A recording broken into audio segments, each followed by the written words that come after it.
जय हिंद, जय भारत साथियों। मैं चारू सैनी भारतीय अखिल भारतीय परिवार पार्टी से साउथ दिल्ली लोकसभा प्रभारी। साथियों, आज मैं बहुत ही संवेदनशील मुद्दे पर आप लोगों के सामने आई हूं। जैसा कि आप सबको पता है कि अखिल भारतीय परिवार पार्टी हमेशा गलत का विरोध करती आई है और हमेशा करती रहेगी। आज साथियों, सोशल मीडिया पर कुछ वीडियोस बहुत तेज़ी से वायरल हो रही हैं। वो वीडियोस हैं उत्तर प्रदेश के आगरा जिले के पारस हॉस्पिटल की। वहाँ के डॉक्टर हैं अनिंजय जैन जी, जो वहाँ के स्टाफ से बात कर रहे हैं कि किस तरीके से उन्होंने दोपहर को 5 मिनट के लिए ऑक्सीजन की सप्लाई बंद करी। इस अंजाम को कहते हैं मॉक ड्रिल। इस मॉक ड्रिल का मतलब होता है कि किसी चीज़ का एक्सपेरिमेंट किया जाता है कि उस एक्सपेरिमेंट के बाद क्या अंजाम होता है।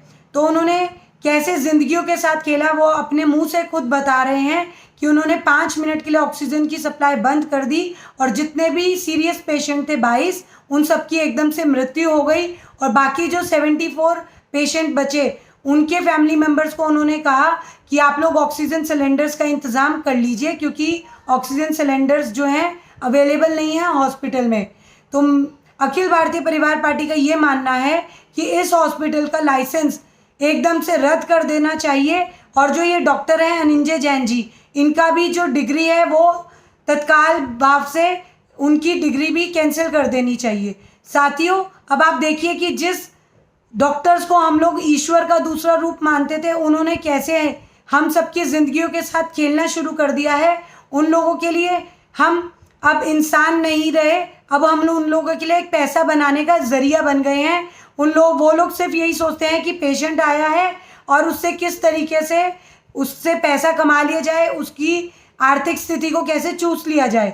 तो साथियों, अखिल भारतीय परिवार पार्टी हमेशा से इन सब चीज़ों पर हमेशा विरोध करती आई है और हमेशा करती रहेगी। अखिल भारतीय परिवार पार्टी का तो ये भी मानना है कि जितनी भी शिक्षा है और जो चिकित्सा है, इन दोनों चीज़ों को नेशनलाइज कर देना चाहिए, ताकि जो इनके माध्यम से काला धंधा हो रहा है, ज़बरदस्ती लोगों को लूटा जा रहा है, ये सारी चीज़ों पर कुछ कंट्रोल किया जा सके, कुछ काबू पाया जा सके। तो साथियों, हम सबकी तो यही राय है अखिल भारतीय परिवार पार्टी की कि इन सब चीज़ों को नेशनलाइज कर देना चाहिए। और जो यहाँ के डॉक्टर हैं अनिंजय जी और जो पारस हॉस्पिटल है, इनका लाइसेंस एकदम से रद्द कर देना चाहिए और अनिंजय जी की डिग्री को कैंसिल कर देना चाहिए, ताकि जो ये काला बाजारी है ये कुछ हद तक कंट्रोल हो सके और ऐसे जो डॉक्टर्स हैं इन सबको थोड़ा सबक मिल सके कि अगर ऐसा ये कुछ गलत काम करेंगे तो इन लोगों का लाइसेंस जो है रद्द कर दिया जाएगा हॉस्पिटल्स का, और इन डॉक्टर्स की डिग्री को कैंसिल कर दिया जाएगा।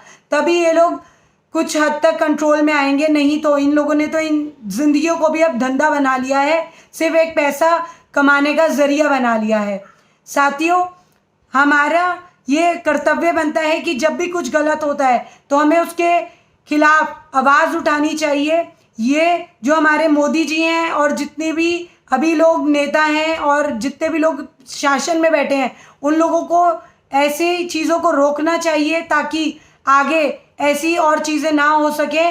और ये तो मैं कहूँगी कि एक तरह से साजिश है लोगों को मारने की।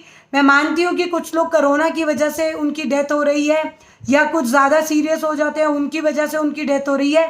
पर ये जो काला धंधा है जिसकी वजह से और लोगों को मारा जा रहा है और ज़बरदस्ती मारा जा रहा है कि जिसकी मृत्यु ना भी होनी हो उसको भी मारा जा रहा है, तो ऐसी चीज़ों को कंट्रोल करने के लिए हमें नेशनलाइजेशन करना बहुत ज़रूरी है। इसीलिए अखिल भारतीय परिवार पार्टी हमेशा से प्राइवेटाइजेशन के विरोध में हमेशा खड़ी हुई है।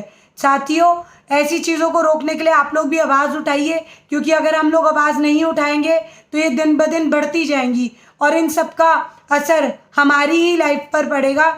ये जो नेता लोग हैं या जो बड़े बड़े लोग हैं, ये लोग तो ऐसी स्थिति से बाहर आ जाएंगे, पर जो आम जनता है उन लोगों को इन सब चीज़ों को सहना पड़ेगा, भुगतना पड़ेगा।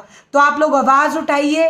अखिल भारतीय परिवार पार्टी हमेशा से यही बोलती आई है, आप लोगों से यही विनती करती आई है हाथ जोड़कर कि आप लोग गलत के लिए आवाज़ उठाइए और गलत का विरोध कीजिए खुलकर, ताकि कुछ हद तक ये लोग इन लोगों को सबक मिल सके और ये लोग कुछ काम ऐसे ना करें जिससे जनता को सफ़र करना पड़े। साथियों, आज मैं अपनी वाणी को यहीं विराम दूंगी। आगे फिर किसी नए मुद्दे पर आप लोगों के सामने आऊँगी। जय हिंद, जय भारत।